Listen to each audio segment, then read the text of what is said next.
வணக்கம். டான் தமிழின் காலநேர பிரதான செய்திகளுடன் இணைந்திருக்கிறோம். யாழ் நவாலியில் வெடிபொருட்கள் கண்டுபிடிக்கப்பட்டுள்ளன. யாழ்ப்பாணம் மானிப்பாய் போலீஸ் பிரிவுக்குட்பட்ட நவாலி வடக்கு நாச்சிமார் கோவில் வீதியில் உள்ள காணி ஒன்றிலிருந்து வெடிபொருட்கள் நேற்றிரவு கண்டுபிடிக்கப்பட்டுள்ளன. காணியொன்றை துப்புரவு செய்யும் போதே வெடிபொருட்கள் கண்டுபிடிக்கப்பட்டுள்ளன. குறித்த தகவல் மானிப்பாய் போலீசாருக்கு வழங்கப்பட்டதை அடுத்து மானிப்பாய் போலீசார் விசேட அதிரடிப்படையினர் குறித்த காணியில் பாதுகாப்பு கடமையில் ஈடுபட்டுள்ளனர். இந்நிலையில் இன்றைய தினம் மல்லாகம் நீதவான் நீதிமன்றத்தின் அனுமதியுடன் குறித்த வெடிபொருட்கள் விசேட அதிரடிப்படையினரால் அகற்றப்பட உள்ளதாக போலீஸ் வட்டாரங்கள் தெரிவிக்கின்றன. சம்பவம் தொடர்பான மேலதிக விசாரணைகளை மானிப்பாய் போலீசார் மேற்கொண்டு வருகின்றனர்.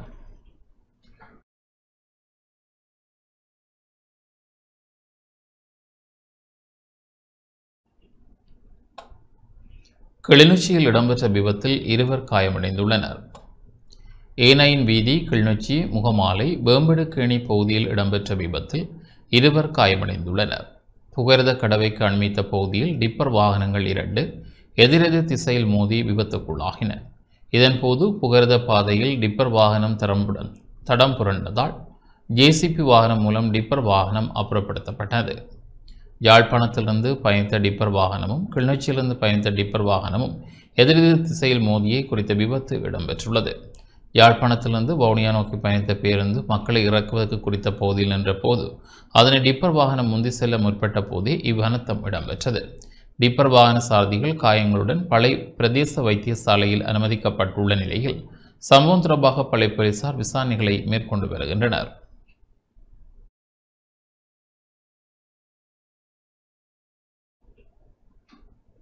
சட்டவிரோதமாக மணல் அகழ்வு இடம்பெறும் இடங்களை நாடாளுமன்ற உறுப்பினர் இளங்குமரன் பார்வையிட்டார்.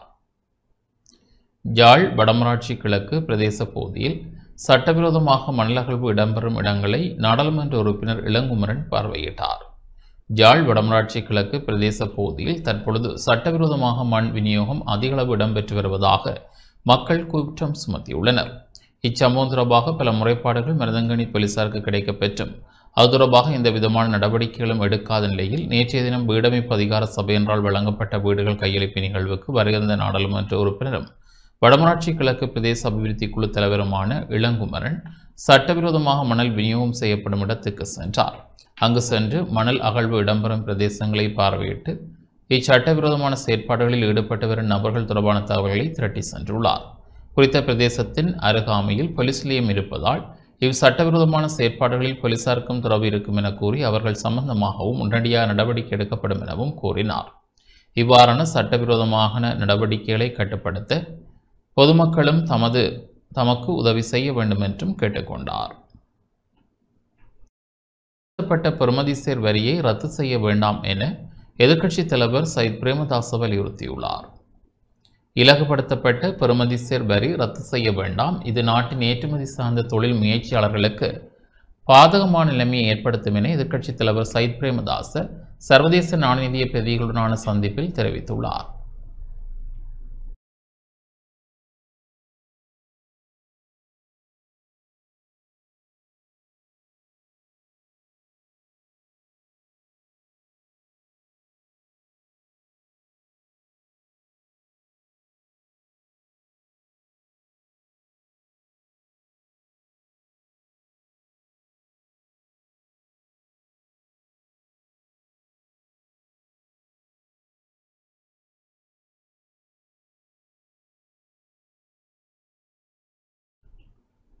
கொழும்பில் உள்ள எதிர்க்கட்சித் தலைவர் அலுவலகத்தில் நேற்று சர்வதேச நாணய நிதிய பிரதிநிதிகளை சந்தித்து கலந்துரையாடிய போதே எதிர்க்கட்சித் தலைவர் சயித் பிரேமதாச இவ்வாறு தெரிவித்தார். ஐக்கிய மக்கள் சக்தி மற்றும் ஐக்கிய மக்கள் கூட்டணியின் பிரதிநிதிகள் சர்வதேச நாணய நிதிய குழுவினரோடு விசேட கலந்துரையாடல் ஒன்றில் ஈடுபட்டோம். அக்டோபர் 1ஆம் தேதி முதல் ரத்தாகும் இலகுபடுத்தப்பட்ட பெறுமதிசேர் வரி நமது நாட்டின் ஏற்றுமதியாளர்களுக்கு பெரும் பாதிப்பை ஏற்படுத்தும். நமது நாட்டின் ஏற்றுமதி துறைக்கு நன்மை பயக்கும் என்பதால் இது தொடர்பில் ஆராய்ந்து உரிய நடவடிக்கைக்கு செல்லுமாறும் சுட்டிக்காட்டினோம். நமது நாட்டின் ஏற்றுமதியாளர்களுக்கு இலகுபடுத்தப்பட்ட பெறுமதிசேர் வரி வசதி ரத்து செய்யப்பட்டதன் பின்னர் அரசாங்கம் ஒரு மாற்று திட்டத்தை முன்வைக்கவோ முன்மொழியவோ இல்லை என சர்வதேச நாணய நிதிய பிரதிகளிடம் சுட்டிக்காட்டினோம் என எதிர்க்கட்சித் தலைவர் சயித் பிரேமதாச தெரிவித்தார். வறுமையை இல்லாதொழிக்க ஒருங்கிணைந்த புதியதொரு வேலை திட்டம் அவசியமாகும். பராட்டே சட்டத்தால் பாதிக்கப்பட்ட நுண்சிறிய மற்றும் நடுத்தர தொழில் உரிமையாளர்களை பாதுகாக்க வேண்டும் எனவும் அவர் சுட்டிக்காட்டியுள்ளார்.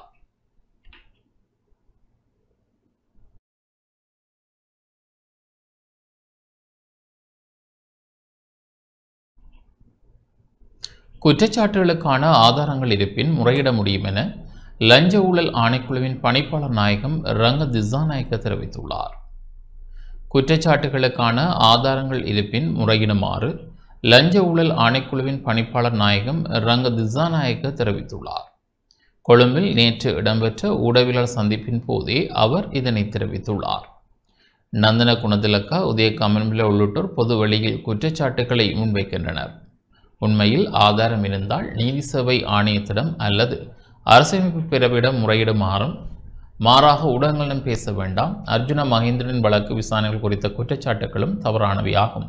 தவறான குற்றச்சாட்டுகளின் ஊடாக மக்களின் நம்பிக்கையை உடைக்கவும் ஆணையத்தின் பணியை திசை திருப்பவும் முயற்சிகள் இடம்பெறுகின்றன.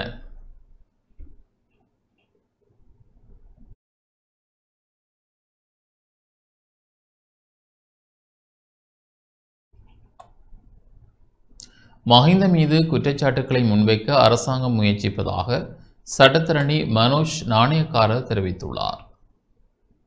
அரச சொத்துக்களை மஹிந்த எடுத்து சென்றுள்ளதான குற்றச்சாட்டை முன்வைக்க அரசாங்கம் முயற்சிப்பதாக சட்டத்தரணி மனோஜ் நாணயக்கார தெரிவித்துள்ளார். கொழும்பில் நேற்று ஊடகங்களுக்கு கருத்து தெரிவித்த போதே அவர் இதனை தெரிவித்துள்ளார். අදවසේදී මං හිතන්නේ අපි විශේෂයෙන් පැහැදිලි කරන්න ගත්තේ අපි දැක්කා ඊයේ පෙරේදා දවස්වල කැබිනට් මාධ්‍ය ප්‍රකාශකතුමා බොහෝම තවත් අපූරු බොරුවක් රටට කියනවා. அமைச்சரவை பேச்சாளர் நாட்டிற்கு மற்றொரு அற்புதமான பொய்யை கூறினார். முன்னாள் ஜனாதிபதி மஹிந்த ராஜபக்சவின் வீடு இன்னமும் ஒப்படைக்கப்படவில்லை என்று அவர் கூறுகின்றார். இதற்கான காரணங்கள் உள்ளன. அந்த காரணங்களை அறிந்தே நாடு மீண்டும் வழியை தவறவிடாதவாறு மக்களின் மஹிந்த மீதான ஈர்ப்பை அளிக்க இதுபோன்ற பொய்களில் தொடரான இன்னும் ஒரு பொய்யாகவே இந்த விடயமும் அமைந்துள்ளது. டிசம்பர் 24 ஜனாதிபதி செயலாளரால் சமர்ப்பிக்கப்பட்ட கடிதம் அனுப்பப்பட்டது. அவர்கள் ஒரு குறிப்பிட்ட கால வரம்பையும் குறிப்பிடவில்லை. இந்த தாமதத்துக்கு மிக முக்கியமான காரணங்கள் உள்ளன. இந்த சொத்துக்களில் அரசு பொருட்கள் உள்ளன. ஜனாதிபதி அலுவலகம் மற்றும் பிரதமர் அலுவலகத்தின் சொத்துக்கள் உள்ளன. எனவே நாங்கள் அந்த அதிகாரிகளை உடனடியாக வரும்படி அறிவித்தோம். அவர்கள் அவர்களுடைய பொருட்களை அடையாளம் காண தேவையான பொருட்கள் பட்டியலிட வேண்டும். அவர்கள் இந்த விடயத்தை மேற்கொள்ளாமையின் காரணமாகவே எம்மால் வீட்டை இன்னமும் ஒப்படைக்க முடியவில்லை.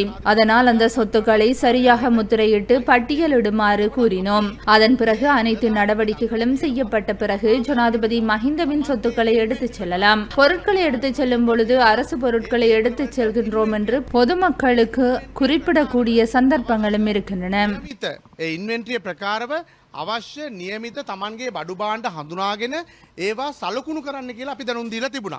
එතකොට ඒ ඔවුන් නිලධාරීන්ගේ පැමිණීම ප්‍රමාද වීම නිසා තමයි මේ නිවස තාමත් බාර දෙන්න අපිට නොහැකි වෙලා තියෙන්නේ. මොකද අපි දන්නවා නැත්තම් எதியோப்பியாவில் தேவாலய கட்டுமான பணிகள் இடம்பெற்ற வேளை கட்டடத்தின் ஒரு பகுதி இடிந்து விழுந்த நிலையில் 36 பேர் உயிரிழந்துள்ளனர். எதியோப்பியாவின் அம்ஹாரா பகுதியில் உள்ள தேவாலயம் ஒன்றில் கட்டுமான பணிகள் இடம்பெற்ற வேளை திடீரென கட்டடத்தின் ஒரு பகுதி இடிந்து விழுந்த நிலையில் 36 பேர் உயிரிழந்துள்ளனர். இந்த சம்பவத்தில் 100க்கும் மேற்பட்டோர் காயமடைந்துள்ளனர். கட்டடம் இடிந்து விழுவதை நேரில் அவதானித்த நபர் ஒருவர் கருத்து வெளியிடுகையில் தாங்கள் அனைவரும் பிரார்த்தனை செய்ய கூடியிருந்ததாகவும் அப்போது திடீரென தேவாலயத்தில் கட்டுமான பணி நடந்த ஒரு பகுதி இடிந்து விழுந்ததாகவும் தெரிவித்துள்ளார்.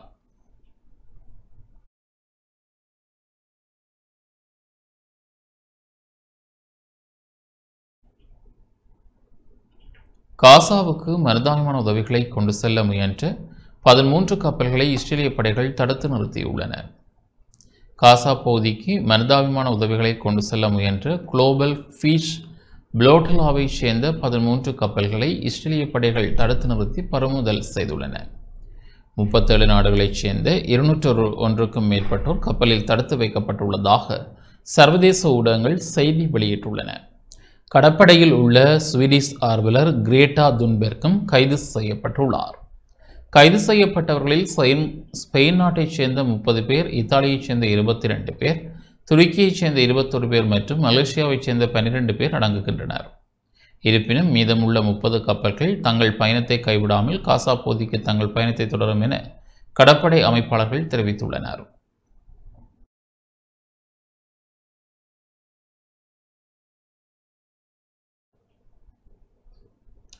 யாழ்ப்பாணம் வடமராட்சி கிழக்கு பிரதேச செயலக பிரிவில் 4 வீடுகள் நேற்று கையளிக்கப்பட்டன. யாழ்ப்பாணம் வடமராட்சி கிழக்கு பிரதேச செயலக பிரிவில் வீடமைப்பு அதிகார சபையினால் அமைக்கப்பட்ட 4 வீடுகள் நேற்று கையளிக்கப்பட்டன. தேசிய மக்கள் சக்தி உறுப்பினர், நாடாளுமன்ற உறுப்பினர் இளங்குமரன், பிரதேச அமைப்பாளர் ஷாம் ஆகியோர் பங்கேற்று வீடுகளை திறந்து வைத்து பயனாளிகளிடம் கையளித்தனர். தலா 1 மில்லியன் ரூபாய் செலவில் வீடுகள் அமைக்கப்பட்டுள்ளன. இந்த நிகழ்வில் வடமராட்சி கிழக்கு பிரதேச தலைமை கிராம சேவர் தோமஸ் டியூட், கிராம சேவர்கள், பொருளாதார அபிவிருத்தி உத்தியோகஸ்தர்கள் பங்கேற்றனர்.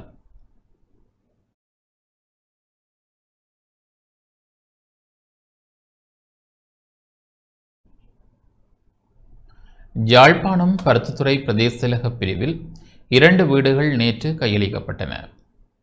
யாழ்ப்பாணம் பருத்தித்துறை பிரதேச செயலக பிரிவில் தேசிய வீடமைப்பு அபிவிருத்தி அதிகார சபையின் நிதி பங்களிப்பில் அமைக்கப்பட்ட 2 வீடுகள் நேற்று கையளிக்கப்பட்டன.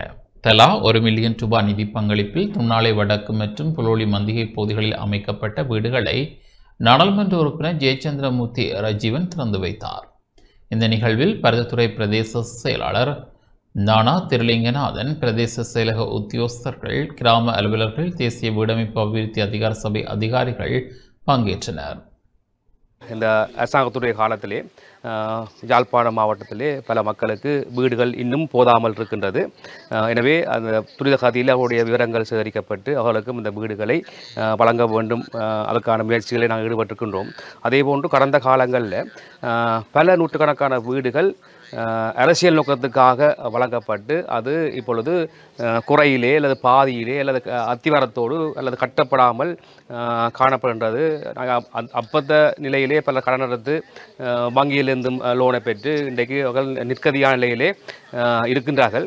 அப்படியானவர்களையும் நாங்கள் இந்த அரசாங்கம் கவனத்தில் எடுத்து வருகின்ற 2026ஆம் ஆண்டு பாதுகாட்டின் கீழே அந்த வீடுகளையும் புனரமைப்பு நடவடிக்கை நாங்கள் மேற்கொண்டு வருகின்றோம். மக்களின் வேதனைகள் எங்களுக்கு தெரியும், அவர்கள் படுகின்ற துன்பங்கள் தெரியும். எனவே அவர்களுக்கான அந்த வீடுகளை பூர்ணப்படுத்துகின்ற வேலை திட்டங்களிலேயும் நாங்கள் ஈடுபட்டிருக்கின்றோம். அது சம்பந்தமாக அரசாங்கத்துக்கும் குறித்த அமைச்சருக்கும் தெரிவித்திருக்கிறோம். எங்களுடைய டிசிசி கூட்டங்களையும் தொடர்பாக நாங்கள் கதைத்திருக்கின்றோம். எனவே நாங்கள் நம்பலாம் அடுத்த வருகின்ற காலங்களிலே அந்த வீடுகளும் புனரமைக்கப்படும் என்று சொல்லி. கிளிநொச்சி பூநகரி அரசபுரம் பகுதியில் நேற்று மரக்கன்றுகள் நாட்டப்பட்டன. கிளிநொச்சி பூநகரி அரசபுரம் கமக்கார் அமைப்பினால் நேற்று மரக்கன்றுகள் நாட்டப்பட்டன.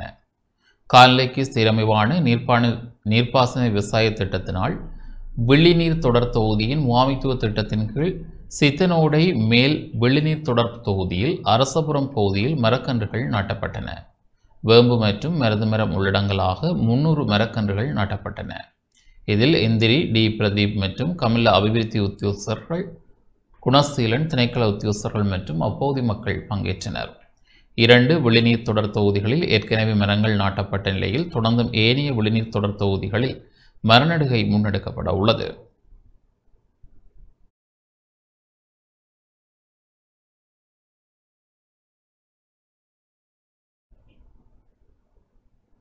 வவுனியா மாநகர சபை செயற்பாடுகளை திறம்பட முன்னெடுத்து செல்வது தொடர்பில் நேற்று கலந்துரையாடப்பட்டது.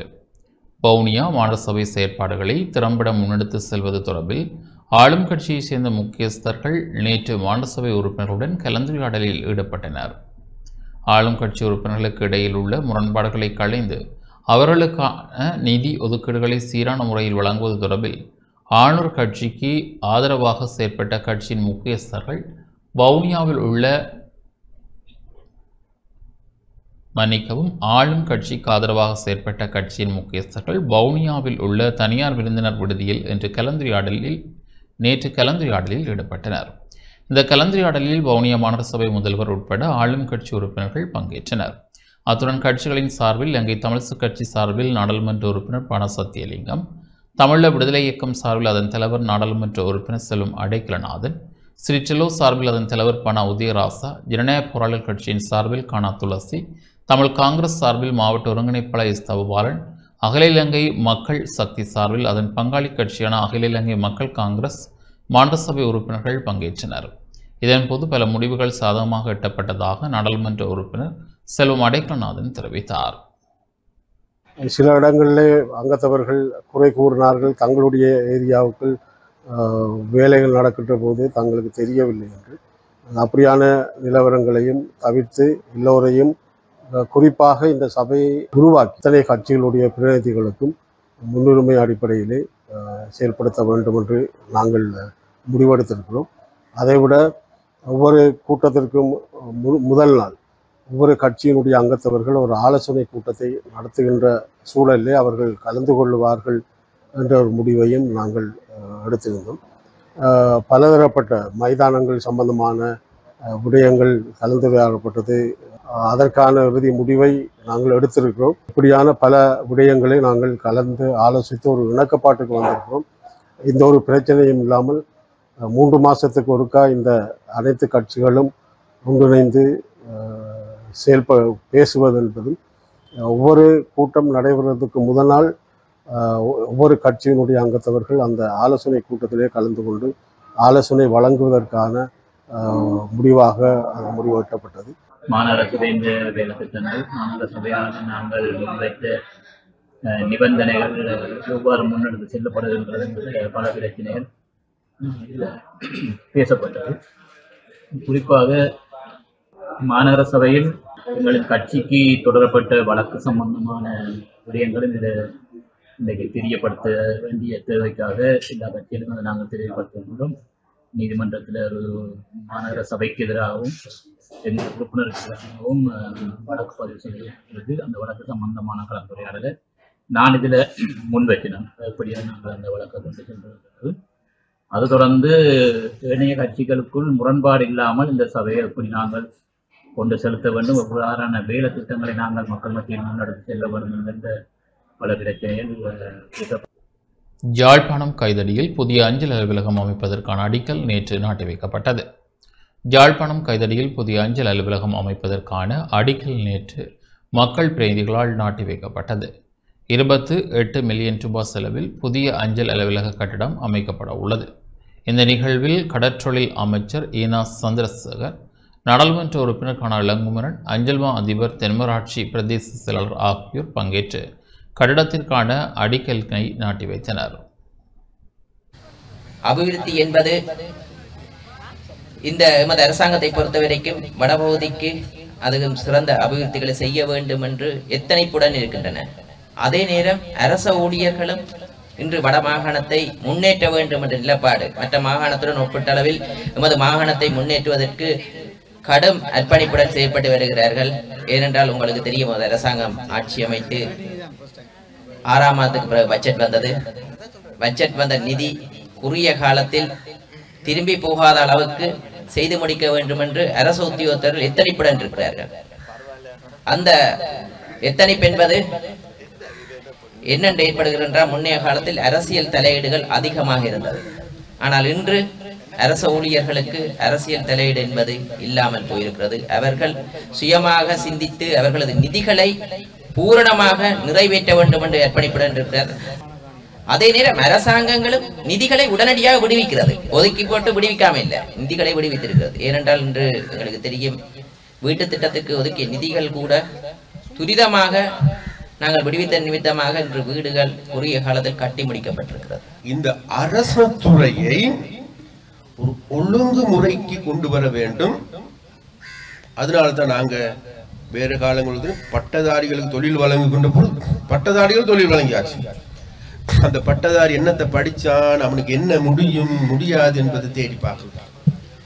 இப்ப நம்ம தீர்மானித்திருக்கிறோம், உங்களோட அதாவது நிறுவனத்துக்கு என்னென்ன துறையில் ஆட்கள் தேவையோ அந்த துறை சார்ந்து கல்வி கற்றவர்கள் இருப்பார்களாக இருந்தால் அவர்கள் தான் அடுத்த வருஷம் இந்த வருஷம் இந்த பட்ஜெட் நாளைக்கு நாளைக்கு வாசிக்கப்படும். இந்த முறையும் அரசாங்க ஊழியர்களுக்கு சம்பளம் உயர்த்தப்படும். அடுத்த வருடம் சம்பளம் உயர்த்தப்படும். 2027-28 வரைக்கும் சம்பளம் உயர்த்துவதற்கு நம்ம இப்பயே முடிவு. சம்பளத்தில் இருக்கின்ற முரண்பாடுகளை தீர்ப்பதற்கும் நாங்க முடிவு செஞ்சிருக்கோம்.